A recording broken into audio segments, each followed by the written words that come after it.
Well, he says it's an honor to be on the podcast.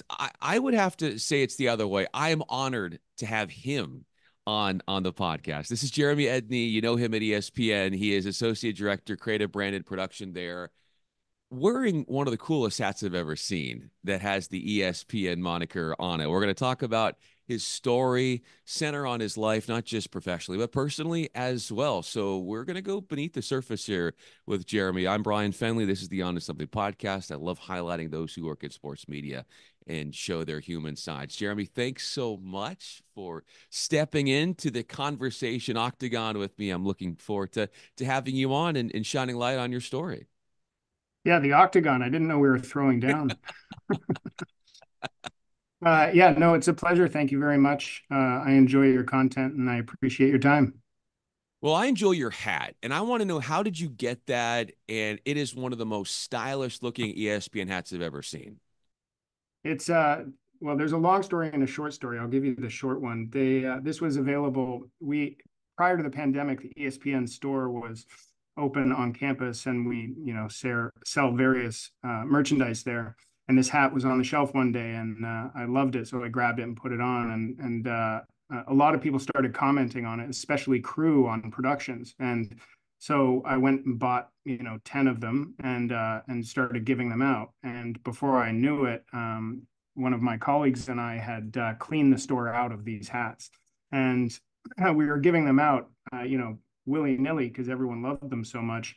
Until I realized that I loved it so much, and I was wearing it every day, and I was running out of supply. So I've I've worn this hat, for the better part of 5 years.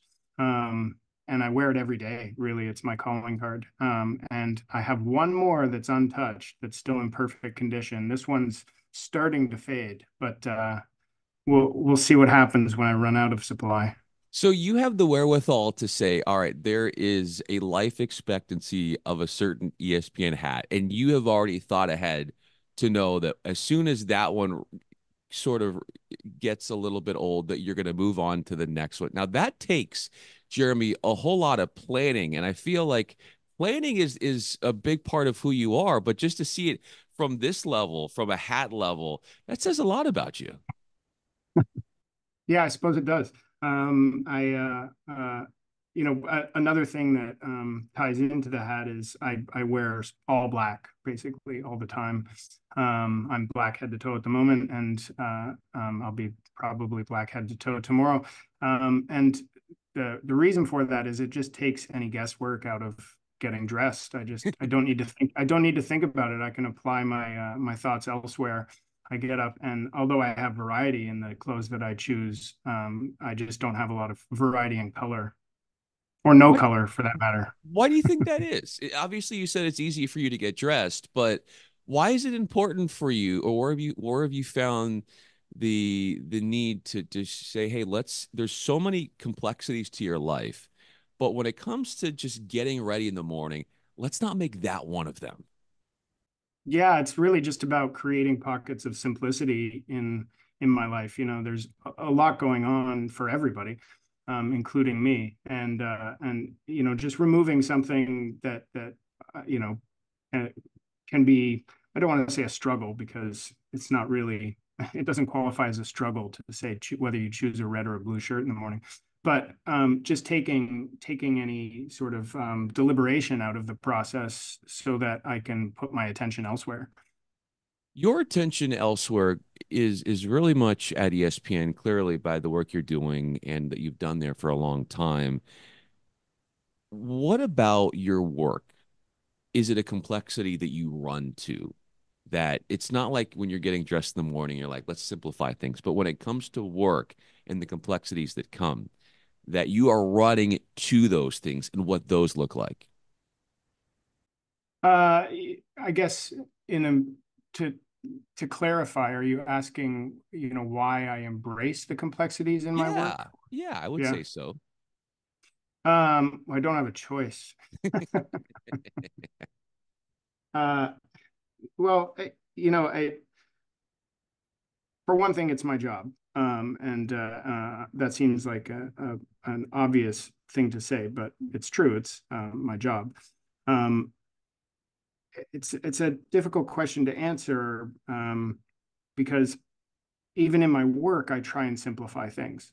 Um, I'm dealing with complex challenges, and I love to solve them. That's like one of my passions, is solving, problems and challenges. I love embracing a challenge and trying to, resolve it, as I said. And so, you know, maybe it's the desire to embrace those challenges, and challenge myself to, you know, yeah, I don't know. That's a tough question to answer. I'm not sure I have answered it, but You have, and then the way in which you like to challenge yourself in life, where do you find yourself gravitating towards taking that approach?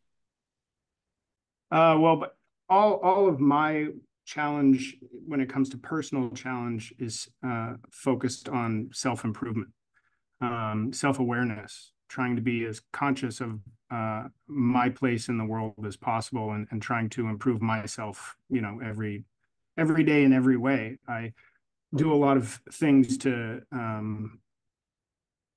challenge myself in that regard, whether it's physical or mental. And um, you know, the I lean towards sort of an Eastern philosophy of my mindset, which is that, to say that, in the Buddhist ideal, the best way to improve the world is to improve yourself. Self improvement, what does that look like grassroots for you, and how you've seen that from perhaps when you first threw yourself into this idea of wanting to be a better person, and then to see the strides and the growth in that area since? Yeah, well, it's a long journey, and it's still is a journey. I haven't reached any sort of destination. It started when I was quite young. I had great friendships and enjoyed my friendships in school, but I hated school. I didn't want to be there. So I set my mind to graduating early. I took a year off, my final year, and I traveled Europe solo at the age of 18, which was a pretty big adventure, and was very mentally challenging. But I did it because I recognized that I wasn't able, inside the paradigm that I was currently operating, to recognize who I was and who I wanted to be. So I did it as a very literal unplug. You know, I was searching to connect with myself in a way that I hadn't found I could How could as you yet. how could you, Jeremy, have had that awareness at that young age to know that? I think it was born of just being unhappy, um, and trying to figure out why. Uh, Not to say I was unhappy, because I wasn't. I'm a very happy-go-lucky guy, and I have a lot of very close friends who are my best friends to this day. And it was more a matter of railing against sort of a sense of authority, and being sort of put in a box. That sense that, like, okay, well, you're told from childhood that you go from childhood to adolescence in school, and you go from school to college, and you go from college to career, and you go from career to children, you go from children to, and everything is, sort of step by step throughout the process. And I don't know, it didn't sit well with me. I just didn't want to live a life that felt predetermined. And you felt like that came about when you were really young. Was there a moment, or was there, say, an event in your life that triggered this idea of this is the way you look at life because of this event happening or this experience? I don't know that I could pinpoint it to a single event. You know, I was I was I often talk about being accident prone when I was a kid. I got into a lot of accidents. I was hit by a car. I was I fell from great heights, broke bones, a lot of incidents, I'll say, and that continued actually, you know, uh, into adolescence and young adulthood. Um, but I would say that certainly some of those experiences, shook me. I would say. Um, I don't know if they are directly related to what we're talking about, um, but they are things that happen that changed my perspective. There's a book that I love, and it's called "The Body Keeps the Score." You might have heard of it, where I essentially, haven't actually, but I'll look it up. yeah, this is a great book, and I highly suggest you and those who are going to be watching this conversation look at it. But it basically talks about how all of the experiences that we go through, they sort of take residency in our body. And so that which we are, the person that we present ourselves has a score towards all of the events in our lives that have shaped us. And whether that's something that's physical, that ails us, it's there. It is living in us one way or another. And I guess, how much do you find yourself carrying along those experiences from your childhood and saying, this is me, this was the thing of the past, but you still feel the vestiges or the semblances of those thought processes of what you went through, even carried with you to this day, say in your consciousness? Uh, yeah, well, the body tells a story, Yes. right? And so I have not heard of the body keeps the score, but the idea is the same. And you know, I've like my goal, as it stands right now in my life, is to stay as present as possible, and recognize that you know my psychology is made up of everything that has happened to me in the past, including the physical trauma that I mentioned. Um, but and yet, not but and yet, I don't dwell on those things. I work very hard not to get stuck in the past and not to think too much about the future and to try and stay current and present in the moment. So whether or not those things affect me, clearly they have and they do in some way, but I don't know that I consciously think about them unless I'm in therapy or something to that effect. Um, they're just really just a part of who I am in this moment now. It's interesting you said that about therapy, because a lot of times, Jeremy, as you probably would foresee, guests will come on with me, many who you've worked with, and you watch the conversation. And the first thing they'll say to me after we're done is, Bryan, did I just have a therapy session? So, I mean, for me, I am an empath. I am definitely one who, I had a lot of childhood trauma, but I feel like there's a way in which I use that to want to connect with people on a deep level, which clearly we're doing right now. And that idea of you being present and the importance of it, and you actively seeking that out. How has that made you a better father? uh, how's it made me a better father? I think that like time is the greatest resource you have when it comes to your children. And I think that um, that's really all they want, you know, and that's really all they need, um, is your time. So like I know I haven't I've certainly made mistakes, and at times I'm often selfish and take time for myself. But what I've tried to do as a father is be present as much as possible. And I'd say that's the most direct effect that it has. You say selfish, but you do deserve a little bit of, even though it's probably really hard to get time away from the kids because they are your focus, your family is your focus. But a little bit of Jeremy time is not a bad thing, because then I would think when then you're back with your kids, then you are more present because you're able to refuel just a little bit. And you've mentioned your childhood, you mentioned some of the things you went through, but when you're with your kids and you're doing something fun, what about that energy further reinforces that Jeremy is a child at heart?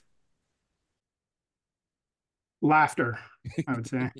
Yeah, absolutely. I think last night actually was the first Super Bowl that I've watched with my wife and two girls, like beginning to end, really, and the Swift effect is real.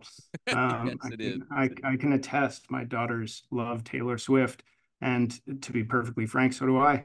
And I think you know, as an example, last night just the just hearing their perspectives where it comes to sort of making jokes is like just lights me up. It's awesome because laughter is so spontaneous, and laughter is to reinforce what we're talking about with being present. Laughter is one of those things that like you're in the moment, you know, then and there. When you're laughing, you're present, and for me, that's a huge one. How is laughter for you healing too? Uh, I mean, I, it's everything really. I'm a huge ham. You know, I love hamming it up.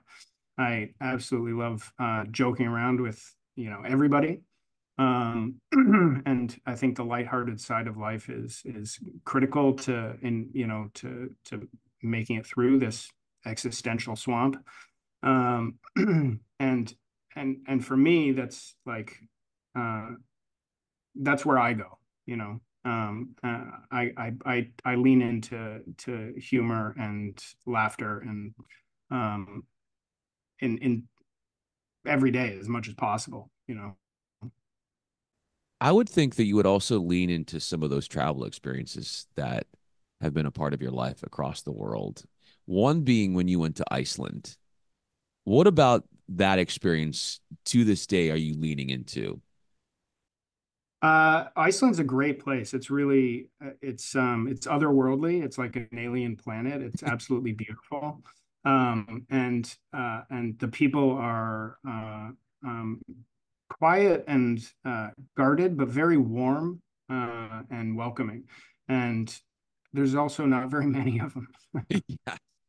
So there's like just something really wonderful about being in that country because it's so what's unpopulated, and we're so used to crowds. Whether it's New York City or wherever it may be, um, just a lack of people. I'm a people person, but the lack of people is also really quite energizing, and they're still like the country is still in a place where not everything is regulated. So you want to go visit a waterfall, you can literally walk right up to the edge of it. It's not like they have, cordoned off ropes and guards and security and saying that's far enough and you can't go any closer. It's more like, well, if you want to go that close, be my guest. You're taking your own life in your hands. But it's really just that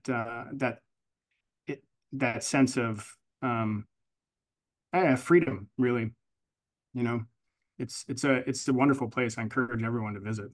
I definitely would love to get there. You said freedom. What does freedom look like in the sense of creatively what you're able to do at ESPN and to freely go into your well of ideas? You said you don't like to dwell on a lot of things because you're in the present moment, but if we're to dwell on what a free thinking, creative Jeremy Edney looks like when he's got a fun project coming up, what does that look like? So the way I would answer that is this: there's a Taoist doctrine called Wu Wei, which is Wu translates to non, and Wei translates to, I believe, doing or action. So it means non-action and or effortless action. And while some people might interpret that as sort of like an apathy or a laziness, it's actually more about the flow state, which for people who work in sports, you often hear about athletes finding that flow state, and that flow state is when they are at their peak performance moments. Michael Jordan talked about it. Gretzky talked about it, where time dilates. Time slows down, and they see things that normally they're not seeing, and they're running on instinct and gut, and that's really what's informing what they're doing. And that's really that's being in that moment. And for me, I'm just trying to access that moment where it comes to creative work, because that's that's the place where the most creative ideas flow. You're not bogged down by preconceptions or making, uh, you know, doing something for someone else's sake. You're really just you're focused and allowed to. You're able to um, let your voice, speak, so to speak. Um, so I mean that's the freedom that you're trying to access. You know, to answer your question, Let me or leave at you least with that it. I'm trying to access. Yeah, yeah, no, I totally get that. Let me leave you with this. You mentioned, the freedom to speak and how liberating that can be. When you have people hear that, or they validate that, or you you put forth a project, or you have an idea, and then it's well received, or it's acknowledged on the other end, or somebody else is seconding that, what level of good feeling does that give you when what you feel is then believed or respected by your peer or somebody you work with? Yeah, well, circling back to self-awareness, one of the things I'm trying to work on is I don't take uh, um, compliments very well. And many people don't. It's not uncommon. Um, and it's difficult for me to accept praise, and I'm working on that because some of the things that I do are deserving of praise, and I need to recognize that. But first and foremost, I would say it's really about my team and the people that I work with. Um, I there's a Shakespeare quote that I love, that from Julius Caesar. There's a tide in the affairs of men which, taken at the flood, leads to great fortune. Um, and for me, I'm just trying to be the tide. Um, a rising tide floats all boats, so to speak. Uh, so yeah, that's where I'm at.